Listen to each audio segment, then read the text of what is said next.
Ito na yung pinaka-importanting tanong. Ano bang nangyari? Ikaw ang pinaka-matinding supporter ng Marcos Jr. Namit ko yung mga friends nila eh. Denial pa kasi ako eh. Na hindi totoo yung about the, the drug addiction niya. Siyempre, as bulag na supporter, bulag ako during that time. Hindi ako naniniwala until na namit ko to mga friends niya. May pinapakita pang picture during the session. Hindi ko lang makuha yun eh. Dahil ang sabi sa akin ng friend niya, this is for your eyes only. So nakita ako dun sa picture na yun na talagang nag-session sila. Kaya po ako nagsalita laban sa mga bangag na ito. Number one, nang nakita ko yung photo na si Marcos Jr. ay nagbabangag talaga. Then ito yung mga anomalya and syempre yung video lalo na pina-authenticate ko sa Amerika. So yun na yun. At saka yung mga ginagawa nila sa atin, may progress ba ang Pilipinas? Wala. Diba? Yun na yun eh. Paano mo pinaprotektahan yung sarili mo, Spokes? Meron ka ba bodyguard? Wala. Ang bodyguard ko si Maharlika. Ang Dragon Lady ang aking Ako pa niya bodyguard. Oo, di ba? Yeah, well, I'm here. We're here to support you and syempre ang PRRD. At kaya ka naman nandito dahil kay PRRD eh. Kaya tayo nandito dahil kay PRRD. Dahil Para sa sa Pilipinas oo, na rin, no? Kasi yeah. mali itong nangyayari na dayuhan ang gusto mag-usga kay Presidente sa mga di umanong paglabag sa ating batas no, sa Pilipinas. Matagal na tayong malaya eh, dapat hindi nangyari yun. Yeah. Okay? Yes, so yun na lang muna. Ayan, gusto mo nyo hindi. magtanong. Ikaw naman ang aking tatanungin. Di ba? Akala ko ako lang yung mag-interview eh. Ikaw naman, Mother Dragon, kamusta naman ang tingin mo sa ang reaksyon ng mga Pilipino dito sa Europa, no, dito sa pag-aresto kay Tatay Digo? Oh well, nakikita naman natin talaga itong mga kanina may nakausap tayo palangga from New York, from Ireland, talagang di ba? Ayan sila, kuna natin. So talagang dumadayo para ipakita ang suporta kay Pangulong Duterte. Again, they spend their own money, yung time nila. So meaning yung puso nila na pagmamahal sa bayan at support kay PRRD unconditional talaga. Wala talagang nag-utos sa kanila. Parang katulad namin, na wala nag-udyok, kundi nararamdaman na lang namin na tumitibok-tibok ang puso. Ito yung friend ko dito na talagang nung binabiyahe pa lang si PRD, kinukulit niya na ako na mag-travel dito. So, mararamdaman mo talaga na organic or genuine yung pag-ibig para sa bayan at para kay PRD. At ano naman ang advice mo sa mga Pilipino na gustong pumunta rito para pasilayan man lang si Presidente pero hindi mangyayari yun, no? Kasi talagang family na nakakakita. Well, ang advice ko sa kanila, pwede pa rin sila pumunta. Imbes na mamasyal sila sa Pilipinas, kasi mas sad to say, nakakatakot magbakasyon sa Pilipinas right now dahil bumabalik yung mga tanimbala. You guys are welcome here para magsama-sama tayo dito at para maipakita lang natin yung ating suporta. Although hindi yung talaga makikita si PRRD dahil family lang so far. So yung being here is already a historic na feeling na wow, I've been there, di ba? After 5 years, 10 years, kung ano man ang mangyari sa mga buhay natin, may ikukwento natin sa ating mga anak, mga pamilya na pumunta ako dyan. Nakita ko yung mga kababayan, naramdaman ko yung feeling, yung emotion bilang isang sumusuporta sa bayan at of course kay former President Duterte. So, gano'ng ka-importante na pupunta sila dito mismo? No? Kasi marami na talagang ang layo pa ng biyahe, galing Canada, galing Norway. Gano'ng ka-importante na miski hindi tayo nakikita ni Pangulo na nagtitipon-tipon dito, naririto pa rin sila. So, napaka-importante yung may kakayahan lang.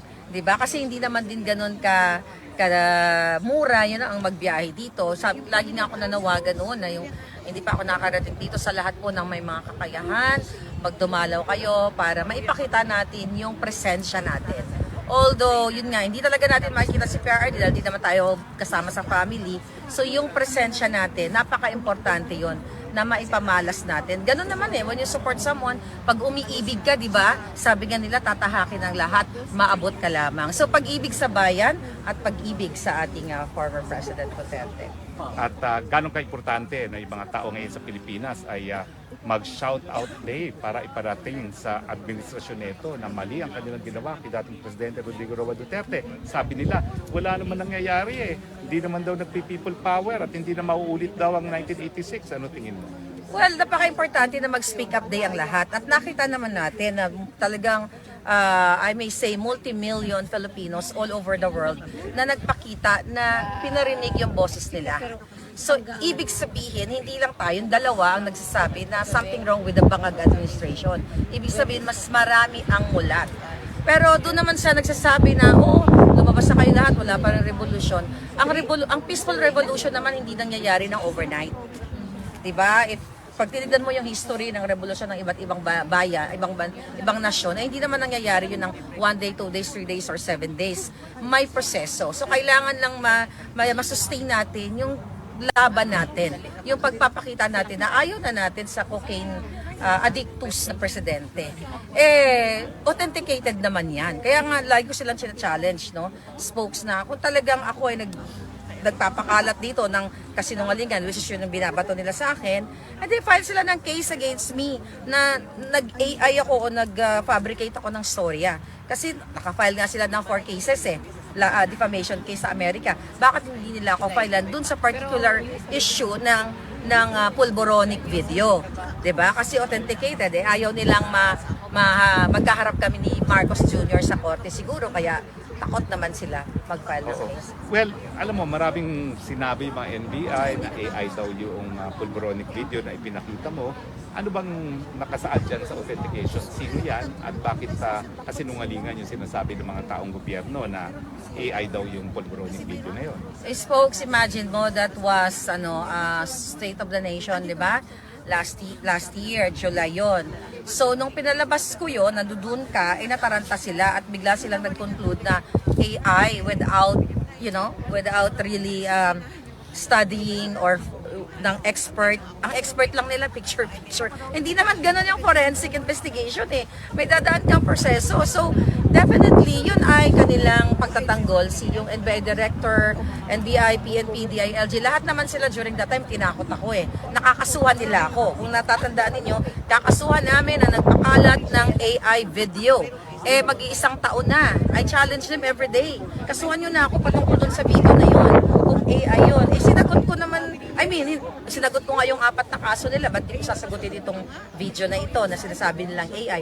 At hindi po ako techie, kaya definitely wala akong alam sa AI. So, hindi ako marunong sa mga ganyan-ganyan. So, sila yung nagsisinungaling. Ulitin ko, kung sa tingin nila ay nagpakalat ako ng kasinungalingan or fake news or AI video, then dali nila sa dali nila sa korte para doon natin kami magbakbakan kung sino nagsasabi ng katotohanan. So, well, alam mo, ngayon lang ako nagkaroon ng pagkakataon ng interviewin ng mahal I know, right? So, ito na yung pinaka-importanting tanong. Ano bang nangyari? Ikaw ang pinaka-matinding supporter ng Marcos Jr. Ano nangyari at biglang nawala ang suporta at ngayon pinaka-maanghang kang kritiko ng Marcos Jr. administration? Ano ang nangyari? So, nung April 2022, nung dumating ako doon sa Pilipinas para supportahan yung kanilang Meeting the Avance, ay nakita ko na parang hindi talaga para sa pagbangon sa Pilipinas yung Marcos Jr. Naramdaman ko na yun Bakit kamo? Doon pa lang ang dami ng politika sa paligid ni Lisa at saka ni BBM. So message ko pa nga si Lisa, sabi ko sa kanya, alam mo, napapaligiran ka ng ahas. Yung mga tao mo, yung pala siya yung ulo ng ahas. Then fast forward, nung inauguration, inimbitahan niya ako, siya yung nag-invite sa akin, the first lady. Yun ang tawag ko nga sa kanya, Lisa Tanas, na umattend ako sa inauguration ni Marcos Jr. So nandoon naman ako at doon ko talaga actually nalaman na addicto siya, na gumagamit siya. Kasi bakit? Na-meet ko yung mga friends nila Denial pa kasi ako na hindi totoo yung about the drug addiction niya. Siyempre, bulag na supporter, bulag ako during that time. Hindi ako naniniwala until na na-meet ko to mga friends niya. May pinapakita pang picture during the session. Hindi ko lang makuha yun dahil ang sabi sa akin ng friend niya, this is for your eyes only. So nakita ako dun sa picture na yun na talagang nag-session sila. And even mga negosyante doon sa Pilipinas, yung iba doon, mga namimit ko, alam ng community na nag-a-addict talaga si Marcos Jr. So sabi ko, ito ba yung sinuportahan kong presidente na addict? Kasi may nakita ako mga picture. During that time, wala pa akong video na nakita Pictures pa lang at yung mga testimonial ng mga taong kakilala nila. So ayoko talagang paniwalaan yon. So binigyan ko siya ng chance na nakabalik na ako ng Amerika. So yung mga OFW na mga nagka-follow sa akin, nagme-message sa akin, may mga problema. So nakaupo na to si Marcos Miss Marlica, ito kami, ito yung sitwasyon namin. So nasanay ako ng PRRD time, pino-forward ko yon sa mga agencies na pwede makatulong. Eto, pinorward ko, akala ko mas marami tayong matutulungang OFW kasi direkta ako kay Lisa. Pino-forward ko sa kanya, alam, eto may problema. Deadma yun, sin zone talaga. Wala siyang sinabi, okay Marlica, I will forward you to this agency, to that. Sabi ko, bakit wala siyang pakialam sa problema ng mga Pilipino? So hanggang sa dumating yung time na maraming mga information talaga akong nakatanggap na tinatago ko lang dito. Sasabihin ko ba to? Actually sabi ko pa nga, let's give them a chance, baka sakali, bago pa lang. Hanggang sa hindi ko na kinaya. So yung una spokes, yung I think sa sugar smuggling. So hanggang sa dumating na yung mga information from different people, from different putting us in the government. Kaya sabi ko, talagang hindi sila para sa bayan. So yun, doon nagsimula na na ako. Kaya sabi ko, wala naman akong, sumuporta naman ako sa kanila na wala naman ako hininging kapalit. 'Di ba? At ang iniisip ko para sa pagbangon nga muli ng Pilipinas, so hindi naman ako nanghihingi ng pwesto, which is hindi naman ako qualified talaga. 'Di ba? So, yun ang binabato nila sa akin. Pero ang katotohanan, kaya po ako nagsalita laban sa mga bangag na ito. Number one, nung nakita ko yung photo na si Marcos Jr. ay nagbabangag talaga. Then, ito yung mga anomalya. And syempre, yung video lalo na pina-authenticate ko sa Amerika. So, yun na yun. At saka yung mga ginagawa nila sa atin, may progress ba ang Pilipinas? Wala. 'Di ba? Yun na yun eh. Walang Ano yung nakita mong picture? Describe kung ano yung nasa larawan nagiinuman na nakita mo. sila. Although yung picture na yon hindi siya ganun ka-latest. That was 2022.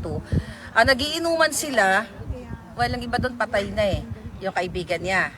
Patay na nandoon sa picture. Tapos may parang gusto may singhot. Tapos yung mga sabog parang talagang sabog sila. Yung table is may mga food, may mga alak. You know, iba-ibang klase ng alak. Tapos nagse-session sila. Siguro mga kung di ako nagkakamali doon sa picture na yun, siguro mga 7 to 8 na tao doon sa picture na yun. Hindi mo pa napapakita sa publiko yan? Wala kang kopya nung Wala akong larawan? kopya nun kasi sabi nung kailala nila, this is for your eyes only. Hindi niya binigay sa akin. Just to prove a point. Ang sabi pa nga niya, you know what? Marami naman mga successful na na mga business people o business person na nagka-function even though gumagamit sila ng pulburon. So ako naman, during the time na sinabi sa akin, sa loob-loob ko lang yun. Pero kasi denial pa na, okay, sabi ko na ganun yung thinking niya. Pero umasa pa rin ako. Umasa din ako sa sinabi niya na sana nga kahit na gumagamit siya, gawin niya yung tama para sa Pilipinas. Umasa ako as their supporter. Kaya nga hindi ako naglabas kaagad ng ganong issue eh. Inantay ko talaga na may mag-trigger o magkaroon ng grounds para mag-speak up ako at sabihin sa mga Pilipino na eto yung sinuportahan ko, addictus. Okay, ano ngayon ang masasabi mo sa mga kapwa mo mga loyalist na hanggang ngayon ay naniniwala pa rin kay Marcos Jr.? Well, yung mga loyalist, karamihan na mga naniniwala sa kanila, sila ay nababayaran. Meron akong dokumento dyan na sila, may mga nilabas na ako. Yung mga dugyots na, nababayaran talaga nila yon, bayad sila. Doon naman sa mga walang connection sa Malacanang na nagbubulag-bulagan pa rin, iidilat nyo po ang inyong mga mata. Ito lang ang challenge ko sa inyo eh. Kung ako ay para lang sa pera, kung ako ay para sa posisyon, hindi na po ako nagsalita. Diba? Nandoon na ako, katabi ko na First Lady. Pwede na ako magsunod-sunuran sa kanya. I can make millions of billions of money na nakawin ko sa inyo. Pero I chose to fight for what is right. Well, mga kaibigan, sa spokes hour nyo lang nakita for the first time ang kwento ni Maharlika at bakit siya na disgusto sa Marcos Jr. administration. Meron bang mga tanong? May mga katanungan Galing ba? kahit kanino? Palangga ng bayan. Nagkita kayo ni First Lady sa US? Never. Paano niya ako kikitain? 'Di ba? Tsaka hindi ako may pagkita kasi it's either gugurgurin niya ako or jajampalin ko ang feslak. Diba? Kasi may assassins eh. Kung ayaw niyo po ma-community standard sa Facebook, gamitin niyo lang ang vocabulary. Gamitin nila yung ni vocabulary ko para hindi Maharlika. tayo Kaya community ang standard. favorite word ko ay Jutang Genemes. Diba? Jutang Hindi kami Genemes. hindi kami magkikita noon, 'di ba? Takot lang niya. Nandun ka kaya, sir? Well, we don't know. Kasi alam mo naman yung babaeng yun, predated yung mga pictures. Kaya nga eh. Paano mo naman paniniwalaan, baby? Yes, nasa Pilipinas, we don't know. Pero kasi paano ka magtitiwala sa isang bangag? Sige nga. Ayan. Wala na. Palangga ng bayan, final message na lang sa lahat ng mga Pilipinong nagmamahal kay dating PRRD. Pangulong. Well, sa lahat ng mga Pilipino na nagmamahal, hindi lang kay PRRD, para sa para Pilipinas. Lahat naman tayo dito, hindi pa personal na gusto natin mga Duterte. Ako talaga, ang aking interpretasyon sa mga Pilipino dito na nakikipaglaban dito man sa Dahig o sa ibang na bahagi ng mundo, ay dahil gusto nilang magkaroon ng magandang kinabukasan ang mga pamilya nila, ang ating mahal na inang bayan Pilipinas. So mensahe ko sa inyo, huwag po tayong tumigil sa pakikipaglaban kung ano yung tama. Alam ko, mahal ang pakikipaglaban sa tama dahil namamasahe tayo dito. So papasan ba't didinggin din tayo ng Diyos na ibigay sa atin naman lang ang kaalwanan sa bansang Pilipinas. Hindi na pupugaran tayo ng mga addictus. Yan, para naman kay spokes ng bayan, final message sa Well, lahat ng alam mga niyo po, maraming salamat sa suporta na binibigay niyo sa akin, sa Pilipinas, dito sa Netherlands. No? Sa akin po, secondary lang yung pagiging abogado kay Presidente Duterte. Sumulat mula po, sinuportahan natin ang Presidente Duterte dahil tama ang kanyang naging pamumuno sa Pilipinas. Sa panahon niya, naging mapayapa ang ating mga komunidad, umusbong ang ating ekonomiya, tumaas ang aking turismo, nagkaroon ng mas mabuting kabuhayan ang mga Pilipino. No? At lalong-lalo na ngayon na nakukumpira natin sa administrasyon ni Marcos Jr. No? Na isa na tayo sa pinakamasamang ekonomiya ngayon. At tayo na ang notorious for one of the most unsafe cities. Dati pinaka-safe tayo. Ngayon, isa na tayo sa pinakadelikadong lugar. At syempre, kulelat tayo pagdating sa turismo. So talagang isa pang hindi ko makakalimutan yung nakita ko sa unang pagkakataon yung bahay kalapati na tawag ko na tinitira ni Presidente Duterte. Dito lang ako mapaniwala na ganun kaliit ang bahay ni Presidente at parang bahay kalapati kasi meron siyang circular stairways papunta sa maliit niyang kwarto which is the entirety of the second floor. Pwede pala talaga na maging presidente na hindi nagkuha. Kaya naman po, ganito na lang ang pagmamahal na pinapakita na sa bayan ng Pilipino. Isa lang po ako dun sa milyong-milyones sa pagmamahal kay Presidente Duterte. Whether or not I'm retained as counsel, secondary po yung issue na yun. Ang importante, ipakita natin. Mahal natin siya dahil tama ang kanya naging pamumuno sa Pilipinas. Yes. Okay? Alright. Well, anyway, naabangan po natin ngayon ang paglabas ng pamilya kasi kakaiba ito ha. Nasabay-sabay sila. Oh, this is the first time na nagsabay-sabay si VP, si Ma'am Hanilet at si Kitty no na bumisita no at meron pang ang kasama na taga-embassy si Ma'am Hanilet no. Parang consular visit siguro ang ginawa niya no. So malalaman natin bakit kaya sila nagpulong bilang isang pamilya. Kung hindi masyado personal. Siyempre, re-respetuhin din natin yung privacy ng pamilya ng Duterte. But I'm sure, pagkatapos ng meeting ay magsasalita, magbibigay na update si VP at aabangan po natin yung update ni VP. Okay? Alright. Thank you, Palangga ng bayan. Oo, yun na lang muna at magbabalik kami sa aming live mula din sa Dahig sa Netherlands. Again. Again, bangag 2, 3. Bangag, bangag, bangag. Bangag, bangag, bangag. Bangag, bangag, bangag. Bago yan ah.